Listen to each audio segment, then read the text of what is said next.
department, and I'm rather excited that this is the first joint event between computer science and media under the auspices of the seminar series for computer science.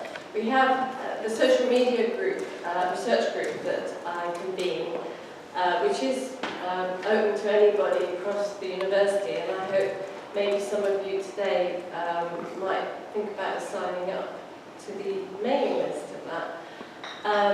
We have had some people from computer science coming in to talk to our group, and one of our aims is to try and bring together different disciplinary ways of studying social media.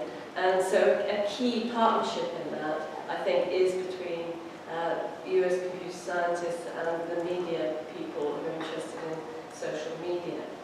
And so one of the reasons that I wanted to invite Peter Burnap today from Cardiff University is because of his experience in running interdisciplinary research projects.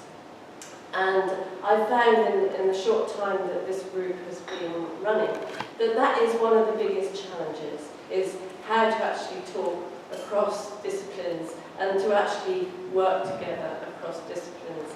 And so I'm hoping that we can draw on some of Peter's experience in that.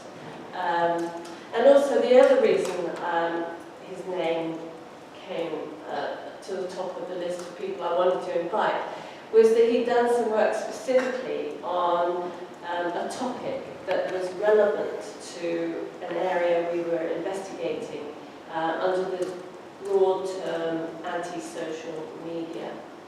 And we have got a subgroup developing a bidding idea around that, and they've been separately in contact with Peter over that.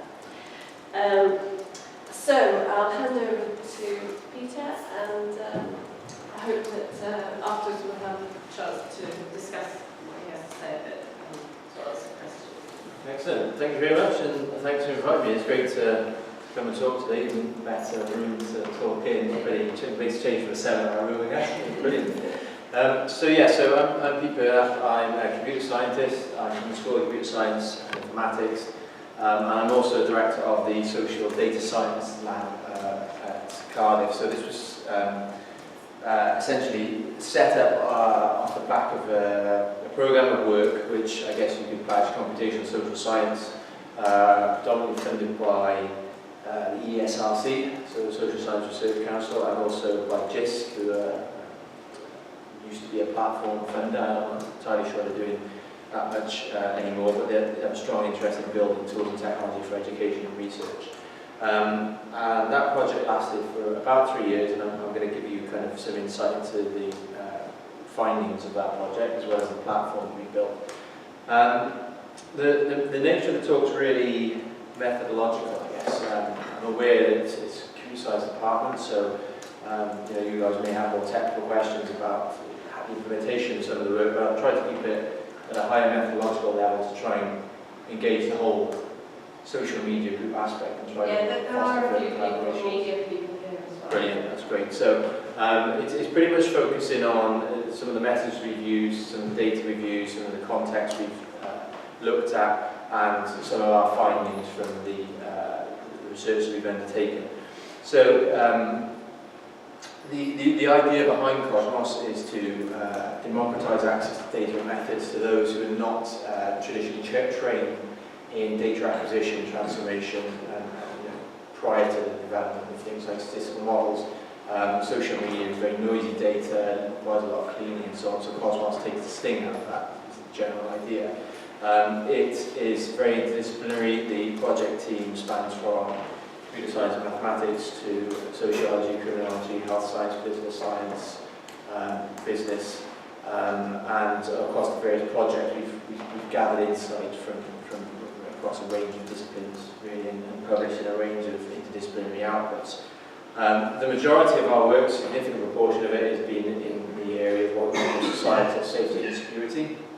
So we've really looked at things like social tension, cyber hate speech, crime reporting, fear of crime, suicidal ideation, and all of these in online social networks. The main social network we've looked at is Twitter, so most of our work is in the area of Twitter. The main reason for that is because of its open nature and the volume of data that we get from it.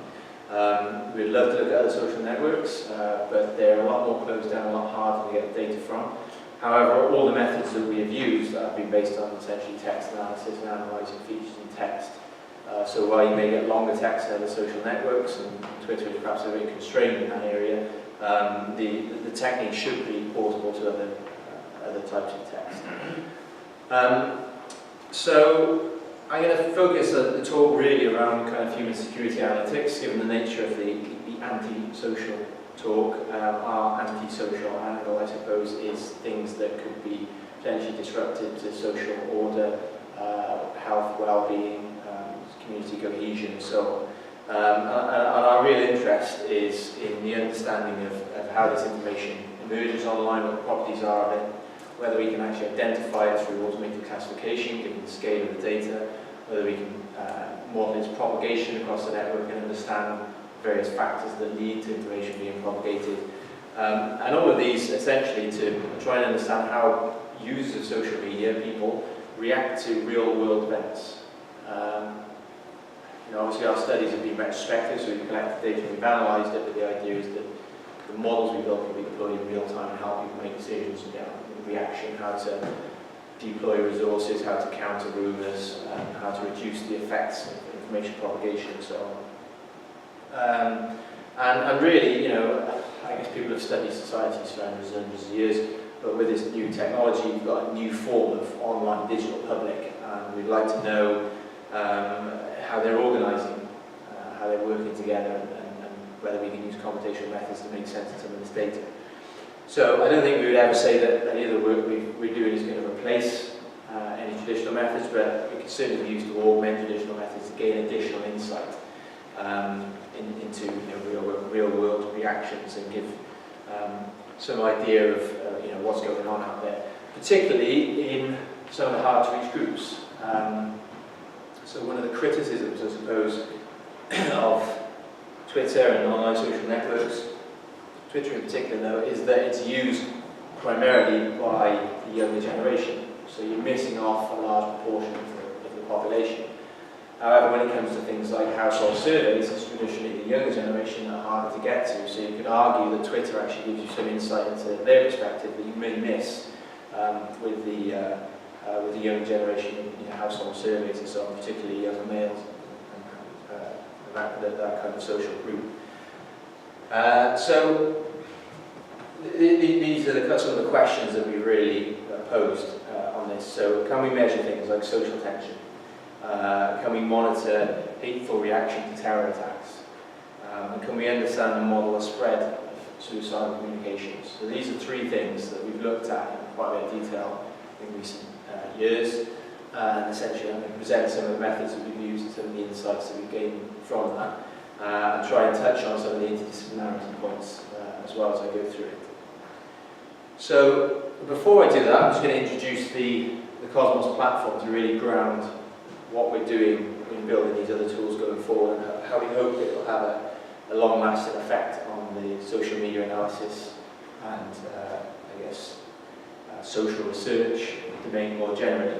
So we built the tool Cosmos as what we call a web observatory, essentially collecting data from the web and transforming it, visualizing it in different ways to get different insights. So the tool is a desktop tool. It essentially collects data. You can collect Twitter data, but you can also bring in RSS feeds, CSV files. There's a link into the Office of National Statistics database, which will pull in all the social statistics you need. And the idea is that you can overlay these and ask certain questions of the data that would allow you to perhaps construct an experiment and then you then go away and undertake. So we wouldn't expect that this would be the output of your research, but what it does do is allow you to kind of ask questions of big social data, reduce it, and transform it in different ways. So it's first and foremost meant to be usable. It was very much developed with social scientists to try and work out how they would like to bring data in. So it's all drag and drop. You just drag data onto the tool and it imports it. You drag things like So on the right-hand side, there is a set of tools that you grab onto the data, and it will visualize it in different ways, such as a map, or a word cloud, or a frequency chart. And you can then iteratively refine this. So you'll see on the right-hand side at the top, an hour by hour, minute by day by day, hour by hour, minute by minute level of tweets over time. And you can see that at an hour by hour level, there's a big spike in the yellow bars towards the end. Now, a lot of the social research tools that are out there that you might pay for typically display that as your end product. This is what you get as a result of it. What Cosmos does is it allows you to click on those spikes and reset the analysis, if you like, to use just that particular point of interest as a new data set. So you're iteratively drilling into the data, refining it further and further so you can ask more questions. Then you can do things like perform social network analysis, sentiment analysis. There's a range of tools in there that I won't go through in too much detail, but the idea is meant to be usable, also reproducible. So one of the main issues with Twitter data is that it's highly unusable and unreproducible, mainly because of the fact that so much goes on behind the scenes with data cleaning and data transformation. And the idea is that Cosmos would allow you to do stuff, record it, and then play it back so you can reproduce the research and then build on that. So just to give you an example of how you might use Cosmos for observing events, this is just some Twitter data collected around the Boston Marathon, at the end of which there was an explosion which was very disruptive and harmful. And you can see this is the day by day, hour by hour, and the mouse is currently pointed at a very small volume of tweets. And you can see that this is the general topic at that particular point in time, and that's where they're geographically distributed, which is pretty much all along the racetrack. So you can see next to that there's a very large spike, which you may wonder what was going on there. So you can just skip through to that spike. That becomes the new study data set. So you then get a new high-level topic detection, if you like, and you can see the geographic distribution is very much dispersed, and it is very frequent on a minute-by-minute level.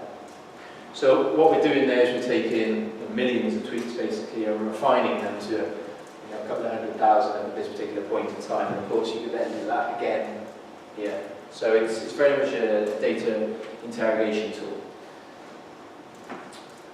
Okay, so the idea then is we're trying to build new tools that we can add on to Cosmos. It's very much meant to be extensible. So if we would say wanted to build an additional tool that would provide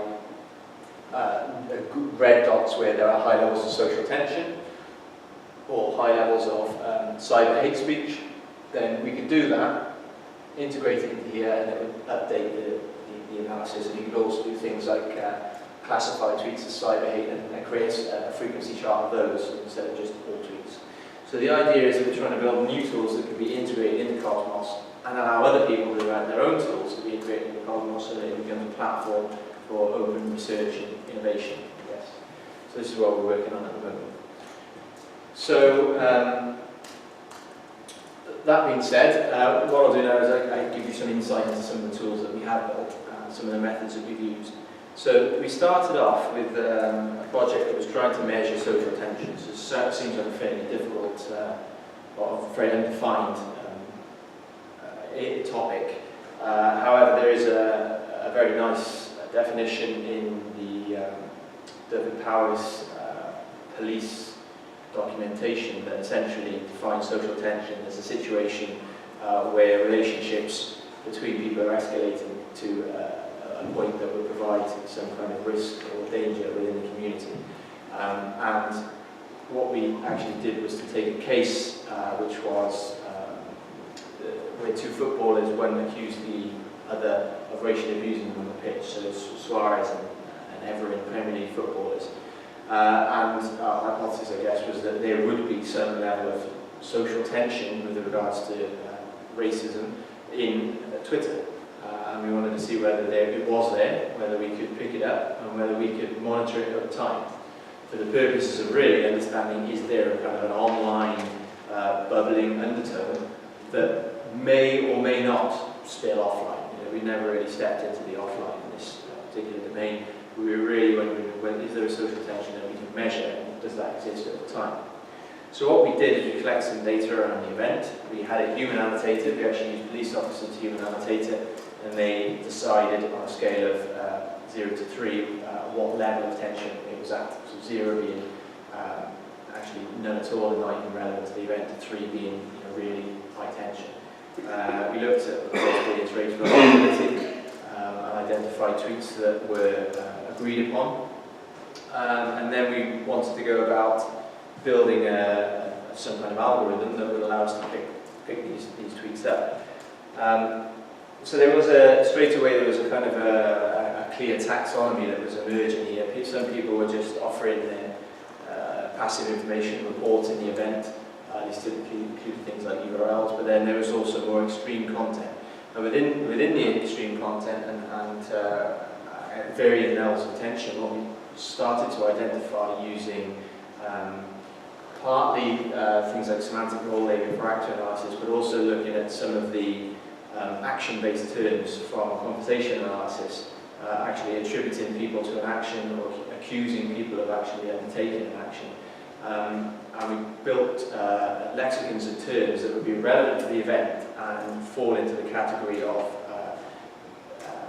associations or actions that might be related to the event. And we built an algorithm to implement these, which looks something like that, so I'm not going to go through it all. But essentially, it was drawing on some of the conversation analysis theory, some of the NLP theory around semantic role labeling. We built a rule-based system that would look for particular features. We implemented this and we measured the accuracy in terms of precision, recall, and F-measure. So what we're looking for is somewhere towards 1, ideally closer to 1 the better as a result. As you can see, these are the tables of agreements. So this is where the machine and the human have agreed that it's not high tension. This is where they've agreed that it is, and this is where they've disagreed. So these are the areas we want to kind of reduce, and this is reflected in the results here. So you can see that for the irrelevant class, which was actually tweets that weren't really related to the event, and there was a lot of these because obviously these are high-profile people. They're being spoken about in different ways that aren't actually related to the event that may have caused the social tension. For example, abilities as footballers or other things they were actually doing at the time, which wasn't really helping their reputation. So you wanted to kind of rule those out and just study those that were tension. So it worked very well at that, most probably because of the identification of particular actors, but also because of the actions and attributions that were associated with them. As we started to then try and identify tension, it did become confusing. You can see there's definitely confusion between the different classes of basically some, medium and high, 1, 2, and 3 if you like. And there is sort of the precision is pretty low here. Really ideally you want to get above 0.7 and onwards. And the recall is also pretty low, so it's over or under classifying in a lot of cases. Very difficult project to be fair though, because we were trying to distinguish tension on a range of levels. Ideally trying to identify these ones and distinguish these from the others, so this was a little bit higher. So we thought, okay, well, that's not the best, we can improve on that. But at the time, the police were using just off-the-shelf sentiment analysis. A lot of people have done since, it's still continuing to do. So we compared it to sentiment analysis to see, well, how does sentiment analysis do that when it comes to measuring tension? You could argue that positive stuff's going to be less tense and negative stuff's going to be more tense. But actually, in comparing them, you can see the results for particularly the higher levels of tension are much better, much better for the rule-based system than they were just using sentiment analysis, which was actually really interesting to see. I mean, the precision here is really low. It's picking up hardly any of the high tension stuff at all, which wouldn't be particularly useful for gaining any insight into whether there's on-high tension. So room for improvement, but still obviously improvement over just using sentiment analysis. So ultimately, what we want to try and do is this is what the police said in terms of tension over time. So this is the study period. The real important ones here are the dark lines or the dark dotted lines. The dark line is tension, level 2, second highest. The dark dotted line is the highest level of tension. There's some interesting things to note anyway. So when he was initially charged, the guy was initially charged with racially abusing the other guy, there was a small spike in tension which went away straight away. There was another small spike when he was actually charged for something else unrelated, which was making gestures at fans. But then there was a huge spike when he was actually found guilty. So it was almost like there needed to be some kind of confirmation here before the outburst of racial tension came through. And this didn't die away straight away like that, and it actually rumbled on for a fair few days. So this was really interesting to the police, so they could see the difference here between him being charged and him being found guilty. And this actually had a big effect, and it rumbled on for a fair few days. And this was the real point of interest, was when the two teams next played each other. Will the whole experience have died down, or was it going to come back? And it did. So there was a huge spike in tension on that particular day. So this is what the police said in terms of tension over time, so obviously we want to match that. So although the Cosmos tension engine needs improvement, there was levels of accuracy that needed to be improved, if you actually look at the machine annotated tension over time, it fairly well reflects what happened in the police data set. So there was a fluctuation around the time where he was charged, a big fluctuation, and importantly, that carried on for a few days after the event, and it also picked up the spike when the teams next played each other. So that was actually really encouraging, and we could see that this could be used in theory to collect this in real time and plot this on a chart, and you can see how this would work.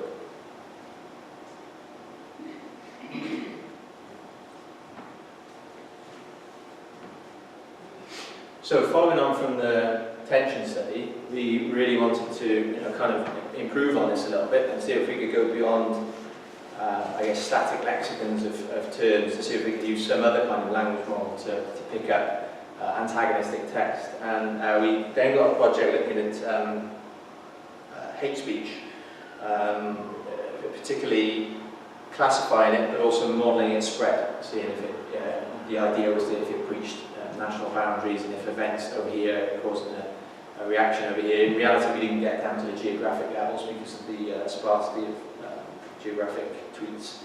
What we did do is we built a tool that was able to classify cyber hate and distinguish between what is general tweeting around an event and actual hateful, antagonistic tweets, again, judged by human annotators. And what we wanted to essentially ask was, does cyber hate being present in a tweet have an influence on whether it is retweeted a lot, so whether it's propagated, and whether it's retweeted for a long period of time? So following an event that was widely publicised, and Woolwich was the event that occurred during the study window, if somebody is being hateful, are they more or less likely to be retweeted? So we hypothesised that it's likely that people will go to Twitter and retweet stuff, particularly communities who, far-right communities who would be retweeting this, and perhaps even people middle to far-right might be getting involved in the narrative that is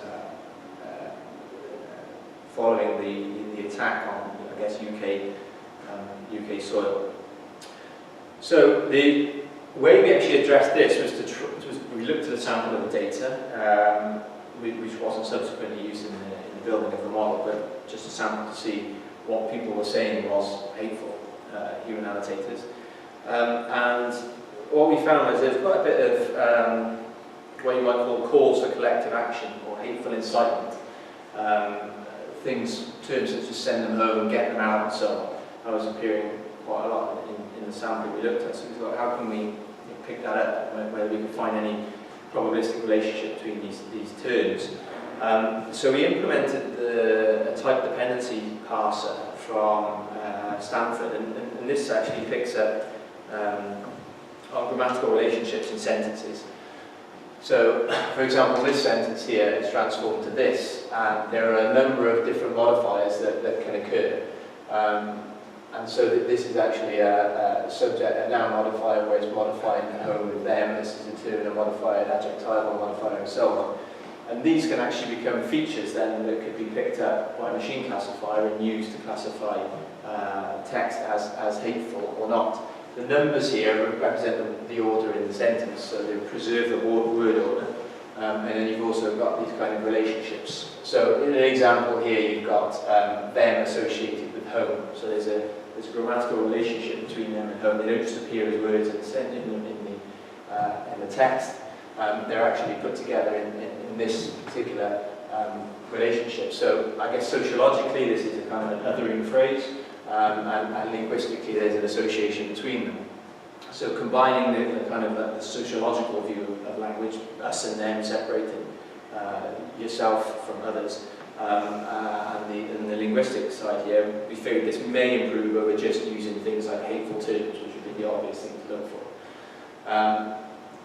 We used a range of machine classifiers to do this. I don't worry too much about the actual type. It didn't really make much difference in the end, but what we did see was that the features themselves did have a significant improvement. So just using things like a bag of words gave us an overall F-score of 0.71. This was improved 0.77, but you can see even in a sample of whatever this was, 2000, I think, the reduction in false positives is quite significant. So you're reducing false positives a lot by including this way of representing us and them in the text, and incorporating that with obviously expected terms that you'd expect to see in hateful comment, which was dictionary based. So this was quite good because we still used a dictionary-based approach to begin with, but we improved on it significantly with this addition of the capturing the linguistic features. And given that our data set was around about 450,000, there would have been several thousand instances of hate speech that we would have missed if we were without this improvement. So that was really good. So once we had classified the features, we wanted to see then whether the various features of a tweet would have any influence on whether it went viral, if you like, whether it was retweeted or not. So this is a statistical model which gives the increased likelihood of retweet given particular features in the tweet itself. So the main one we want to look at is cyber hate, and it just so happens that cyber hate was actually the only negating factor, the negative factor that would mean it wasn't likely to be retweeted. We actually found that in the study data set 2 weeks following the Woolwich attack that it was 45% less likely that you'd be retweeted if you included hateful terms, or if you had what we deemed to be cyber hate in your tweet. So that was a surprise. We thought it would be the other way around. What we can also see is that there was a huge increased likelihood of media and police tweets being retweeted. But also, if you look at the political side, we split that into regular political, if you like, and far-right political. And they're actually fairly evenly matched. So political parties, normal, regular, or some of the more extreme far-right parties were equally likely to be retweeted, which was pretty interesting to see. We also incorporated sentiment analysis in this just to see if there was, if positive or negative would be accentuated in the same way as cyber hate. In this case, it actually didn't. You can see at the top, it was around 26% more likely to be retweeted if it was positive. We did actually look at the tweets after, and it was the stuff that was being promoted a lot was responses of well wishes for the family of Lee Rigby, the victim, but also support for the politicians that came out and spoke out against the attack, and also Islamic leaders that came out and spoke against the attack. So those were the things that were being propagated more. Obviously it shows that the cyber hate was less well propagated. So that showed that it wasn't likely to go viral, which is good. Now, this is a snapshot, but obviously you could continue monitoring this over time. If you ran this every couple of hours over the 2-week period, you'd be able to see fluctuations here and see if cyber hate is becoming more influential in propagation or less influential in propagation. If this started to flip the other way, then you could start getting insights there, well, something's changed here, cyber hate is becoming more and more retweeted, what's going on. So it gives you just an insight into how you can deploy this again in real time to continually monitor the situation. So in terms of virality, I suppose, we measured that, but we also wanted to see what's the long-lasting narrative here. What are we more likely to see retweeted for several days to 2 weeks after the event. So to do this, we actually built a proportional hazards model, which is typically used in healthcare. So 2 sets of people with a particular disease, when we set out these features, maybe physical features or medical treatment, the other set don't, and model how many survive the study window. So it's essentially a cumulative survival model over time. So the higher on the left-hand side is the more surviving, and over time that'll obviously gradually die down. So what we saw straight away was that the cyber hate dies off straight away. It just doesn't last very long. The stuff that is retweeted isn't retweeted for very long. And you see the normal stuff with no cyber hate and kind of a neat slow curve. But it was an interesting battle going on between the various actors. So the news agent, the political agent, and other types of people again had this kind of slow curve death cycle, I suppose. But the police agents and the far right agent were having this kind of ongoing battle. So you can see to start off with, cumulatively, it was more police tweets surviving, and then it flipped to far right, and then back to police, and then back to far right. Ultimately, the police die off first, and the far right narrative continues for a fair few days after. So it's that actually that would be interesting in terms of understanding, right, what's going on there, or what insight can we gain from that. Okay, so following that, we were able to improve the identification of particular antagonistic texts using different methods. There are obviously other ones to look at as well.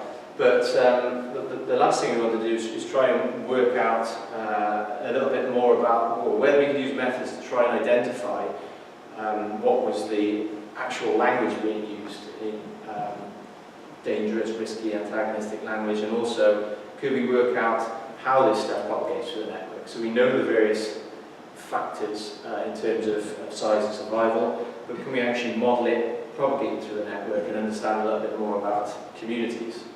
So the last case was a case where we had funding from the Department of Health to look at suicidal communication. There's been a few studies over the last few years that have looked at Twitter, looked at particular words like suicide or depression, and correlated those with national reports of suicide, and actually found a correlation between them. But we looked at some of the tweets that included these terms, and a lot of them were nothing to do with suicidal ideation or intent at all. They were just people reporting suicides or awareness raising. So what we said we would do is to actually build a classifier that could not just distinguish a type of language, but distinguish between different types of communication within it. So what we tried to do was to build a model that would identify evidence of possible suicidal intent, which is what the DRH were particularly interested in, but also distinguishing between that campaigning, flippant references to suicide, information, support, memorials, reporting, and any other thing that was not relevant to that. So we wanted to again build a classifier to do this, and further we wanted to see if we could model social networks and see how this stuff propagates. Particularly, wanted to see if there was any evidence of virality here. So are people who are tweeting suicide picking up on it and propagating it? If they do they have a kind of follower relationship with the person they're retweeting, or are they actually looking for this content and propagating it, in which case they're actively searching out the content? So those were the two kind of research questions we wanted to answer. And of course, given that we've got 7 different types of all mentioning suicide or suicide-related topics, we actually wanted to look at some of the language use to see if we could get any clues or insight into how people present themselves as being suicidal online. So we used a range of features here. Baseline one was typical lexical features, parts of speech, and so on, other language structures. Then we went into the more kind of theoretical stuff. So we were working with social, not really